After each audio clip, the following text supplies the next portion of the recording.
Hey nerds, it's Nathan, and I'm back with another book review, and this time we're doing The Library of the Dead. I was trying to finish this before the new year, but I didn't quite get there. I started the new year with like 14 pages left. I was this close, this close. But that doesn't matter. This is a good book. I like this book, so we're going to talk about it. I have a few things to say about The Library of the Dead. First of all, I like the way it's written. I really do. It's very interesting, but it feels like a standalone.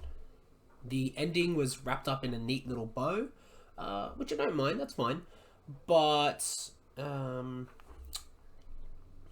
it's written like a standalone. It feels like a standalone. The ending is wrapped up in a neat little bow, but there's a second book, and apparently there's a third one coming later this year. So I'm not quite sure how I feel about that. It had the slightest opening at the end to maybe suggest there was a sequel, but I wouldn't have thought so. But yeah, there is apparently. I'm a little bit on the fence about how I feel about it being made into a series. Yeah, so that's one critique I have with the book. Yes, hello.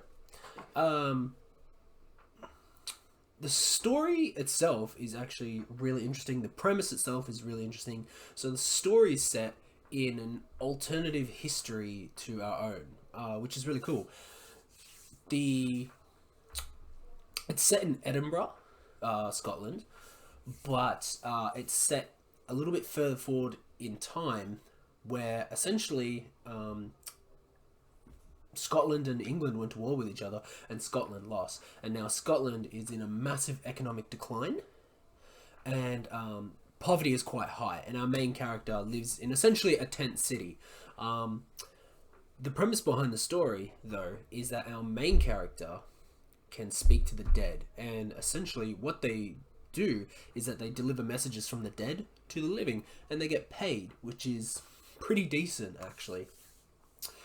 Magic is real, but it is also extremely selective.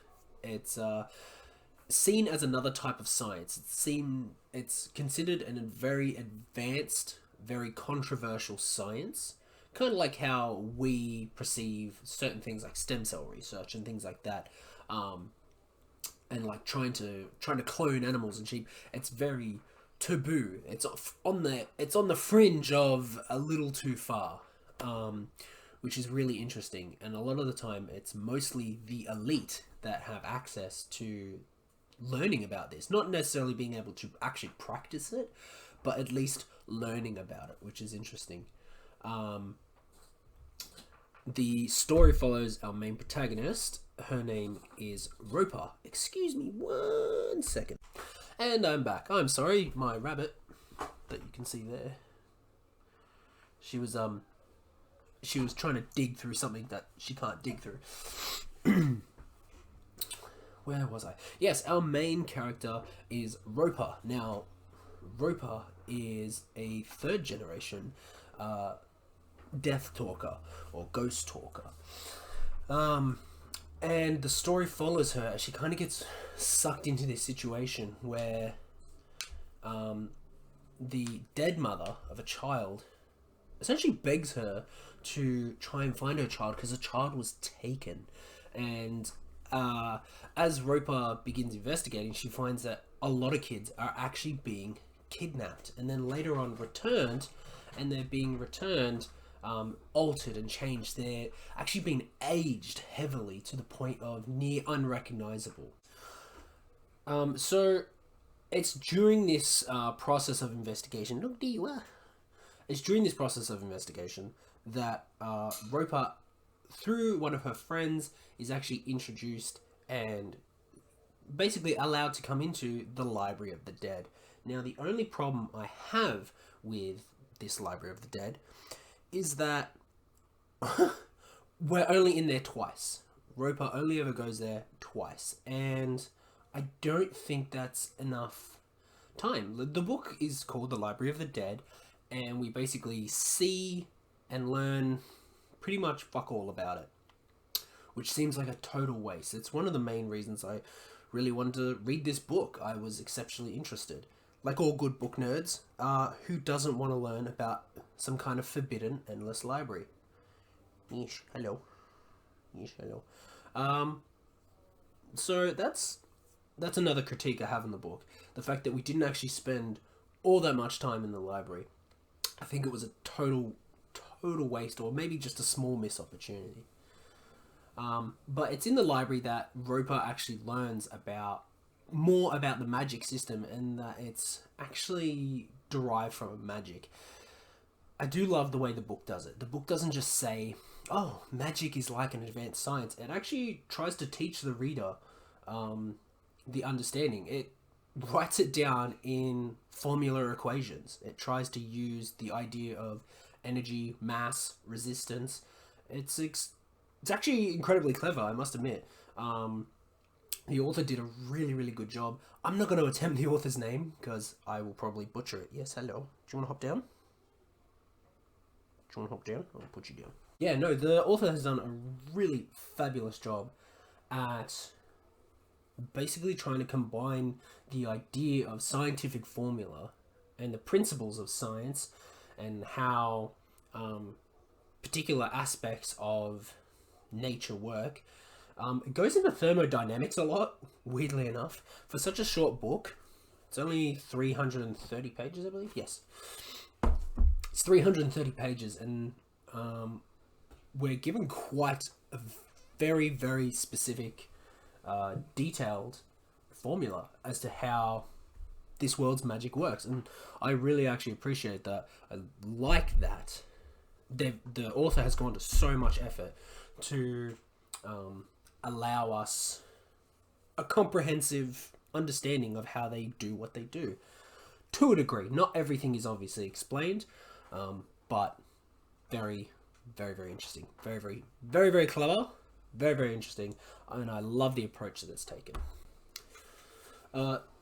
The second critique I have of this book is that I feel like it's trying to move too fast.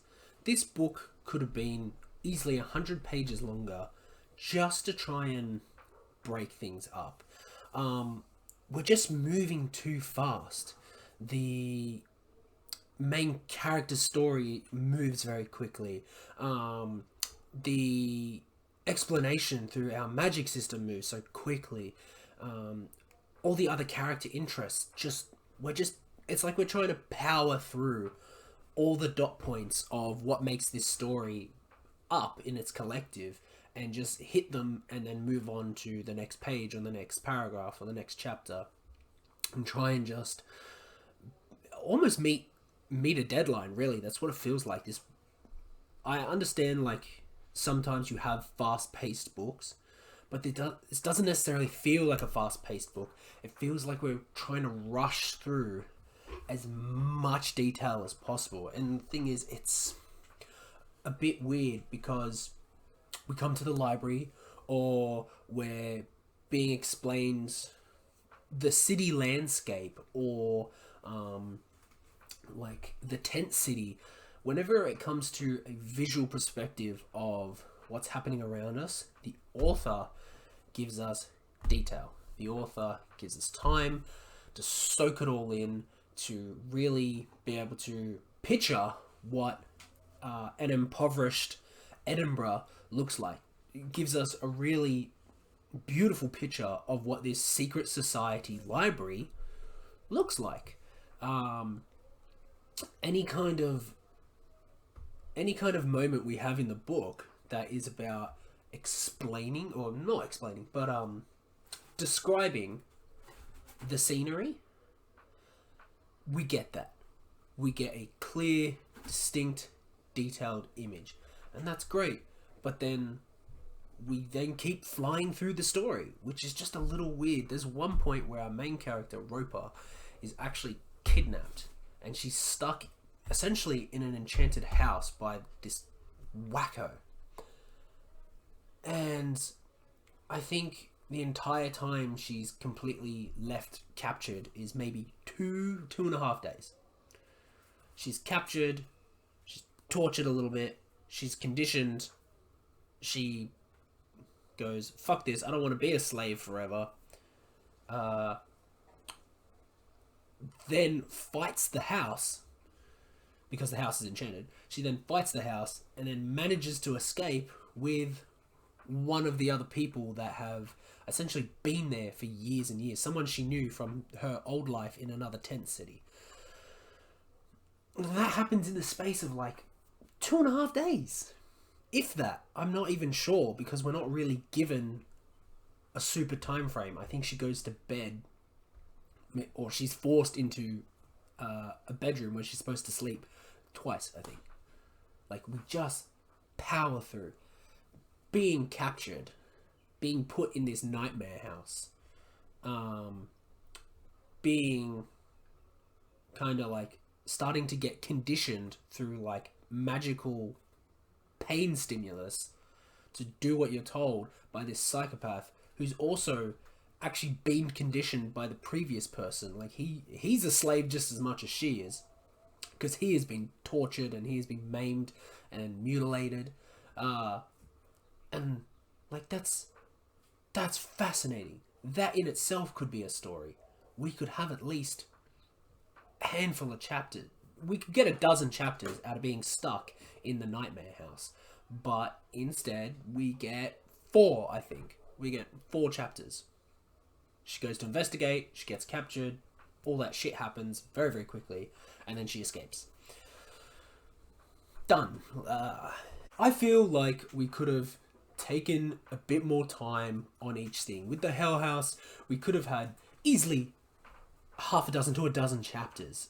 We could have really gone into more depth of being a captive, of the whacked out capturer, the house itself. Like, we did get enough. It's not like we have no idea what's going on, but I don't know, the actual story itself just moved so quickly. That scene moves so quickly. Every scene moves so quickly. When we're introduced to a new place, the house, the library, the tent city, her caravan that she lives in, we're given time. We're given exorbitant amounts of detail to help us see the picture that the author wants us to see. We're given everything we need to see this downtrodden, like, very poor city of Edinburgh. Another example would be a main character, Roper, and her best friend go to a place called the Flesh Market. The Flesh Market is essentially the red light district, but highly illegal. Because it's not just people they're selling, it's everything they're selling. So we go into the Flesh Market and we're given enormous amounts of detail to really get an understanding of what's happening, what it looks like, how the people behave within the Flesh Market. And then our characters meet a guy who might have some information. He's like, no, I don't want to tell you shit. These people are ruthless. They will murder me. They try and sweeten the deal. He starts changing his mind. They have a little bit of discourse and banter. And about 30 seconds after he changes his mind to give them the information they want, our antagonist, or one of our antagonists, rams him with a car. Kills him straight out. And like, that's it. That whole, like, we had the scene where he was like, I don't know, they're pretty bad people, they might kill me. Dead. Like, that moves so fast. Subsequently, though, a chase begins with said antagonist and our main character and her friend through the Flesh Market.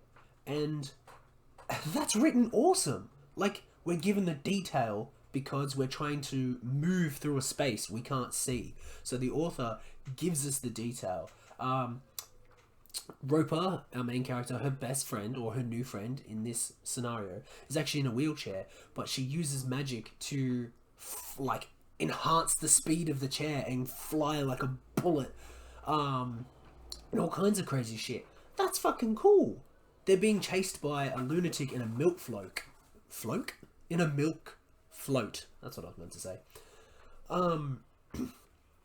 That shit's cool. You know, like he's literally just ramming through people, and we're given details of like the blood on the headlights and the lights pouring through the blood, creating this red, crazy ambience. Beautiful. Like when they go down a stairway that ends up in the bottom of like essentially a dead end. He can't get the float down there, so he gets out and he walks down and follows them down. They went down on the wheelchair and they crashed and tumbled when they got to the bottom and they got hurt. It was awesome. The whole scene was really, really cool. And it was stretched out and it was nicely spaced. And then we get into the next scene and we power through again. We just rush through again. And I don't know, I feel like this book could have been at least 100 pages longer. Honestly. Just by giving us some space to breathe. Just by giving the story space to breathe.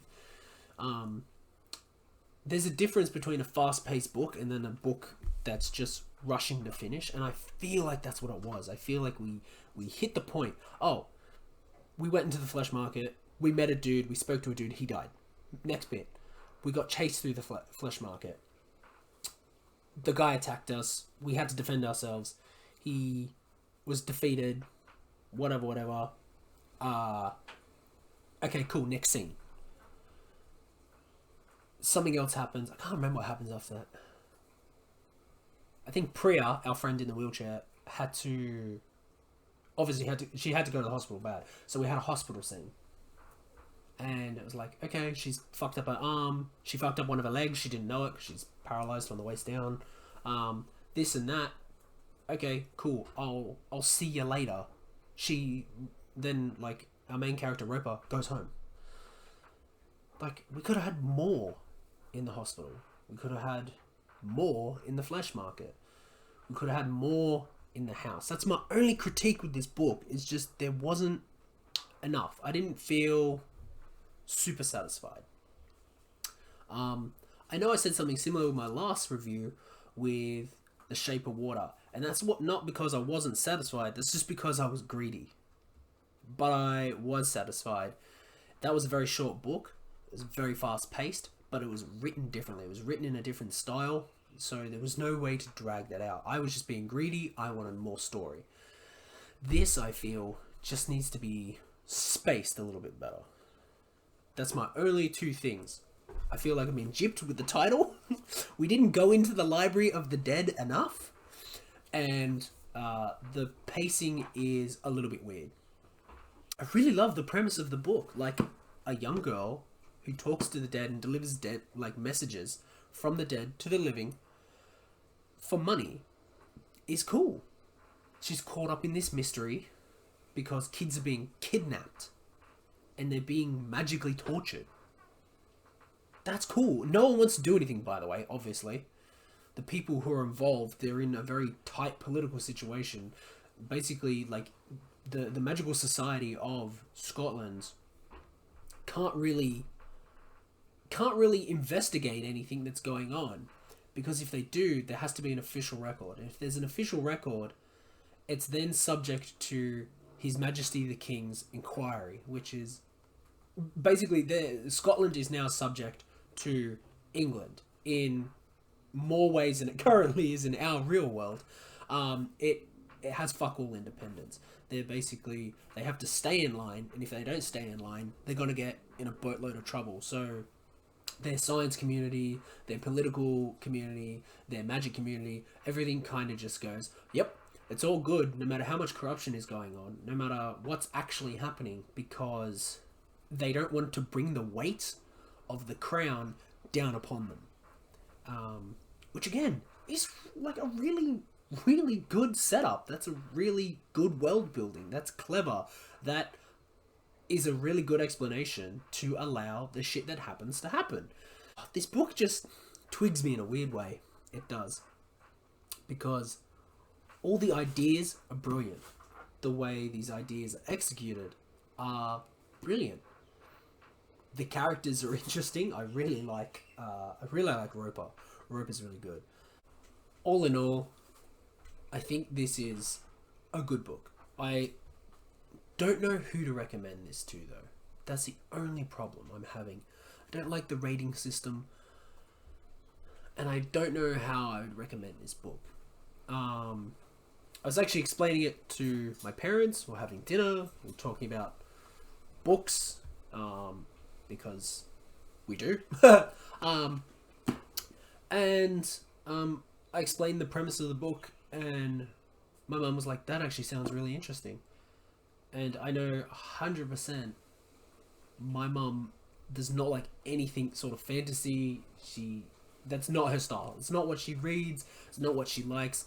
And the fact that she said it sounded like a really interesting book and she wouldn't mind reading it, I thought was quite odd. But the fact is, it is a really interesting premise. It's a really interesting concept. The world is built really, really well. Like, the characters are interesting. It's just a lot of good premises to this book. I just have a problem with the pacing. I would recommend this book. I recommend this book to probably a more younger audience. I'm nearly 30, and I figured out who the bad guy was the moment that they were basically on page. I was like, it's probably them. So I would probably say it's more built for a younger audience, maybe mid-teens to early adult. I would say it's probably a better age group than my 65-year-old mum or me, for that fact. But yeah, I liked the library. I did. I wish we spent more time in the actual Library of the Dead. That would have been really cool. I'm sorry, I'm harping on about that a lot. My final thoughts on the book are that I loved it. I loved pretty much most things about it, as I've ranted on about so far. I would recommend this book. I would recommend it to a more younger audience than people in their early 30s, mid 30s and on. You might be able to guess who the real antagonist is in this as well, pretty early on. But you never know. Maybe you won't. Maybe that's just me. Maybe that's just the way my brain works. But I like the Library of the Dead. I would recommend it for people who like a quick book. Not just because it's short, but because of the pacing. If people like quick books that don't have a lot of fluff or don't stretch things out, I would definitely recommend this book. I liked it. I liked it a lot. I liked the concept. I liked the world building. I wished it was a standalone, but it's not. So, and I've looked at the second one, and I think I will buy it. I think I'll buy it, I think I'll read it, and I'll make a review on it, and I'll see how we go. See what the author does next time around to see if their writing's improved, or if their pacing has improved. But, yeah. Library of the Dead. Guys, get on it. Seriously. It's a good book. It's written really well. The world is just awesome.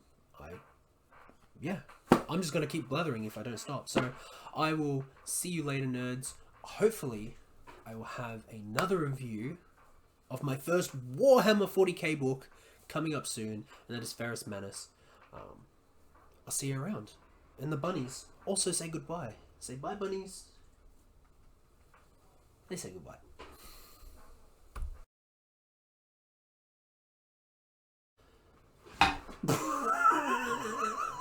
Sorry, excuse me 1 second. I'm sorry. My rabbit jumped on top of something and then it tilted and fell, and it was quite funny.